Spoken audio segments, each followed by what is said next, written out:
The lipid panel is used to assess cardiovascular disease risk by measuring blood lipid levels associated with the heart health. Testing is performed using serum or plasma samples, ensuring accurate analysis of lipid concentrations.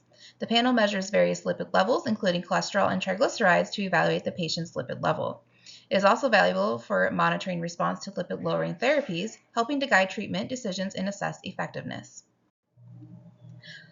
Parts of the lipid profile are total cholesterol. This represents the overall amount of cholesterol in the blood and includes cholesterol carried by all types of lipoproteins, so LDL, HDL, and VLDL.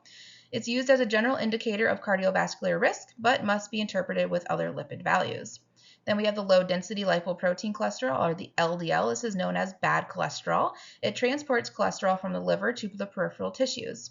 High levels are associated with increased risk of atherosclerosis and cardiovascular disease.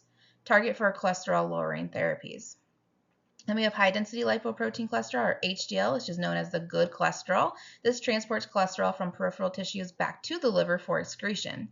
High levels are protective against heart disease. This functions in reverse cholesterol transport and has anti-inflammatory properties. Triglycerides, which are the main form of fat stored in the body.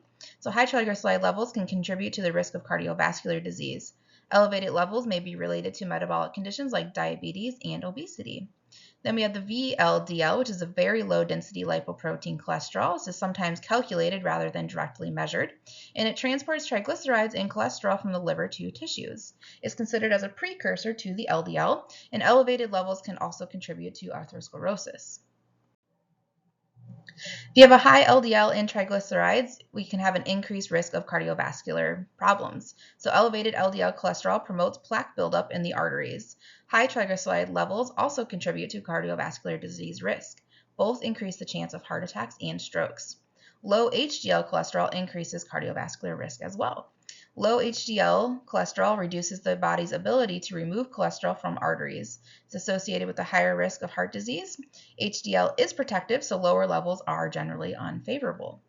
Elevated total cholesterol can indicate lipid imbalances, so a high total cholesterol may suggest an imbalance in lipoproteins. It can require further lipid profile analysis for proper assessment.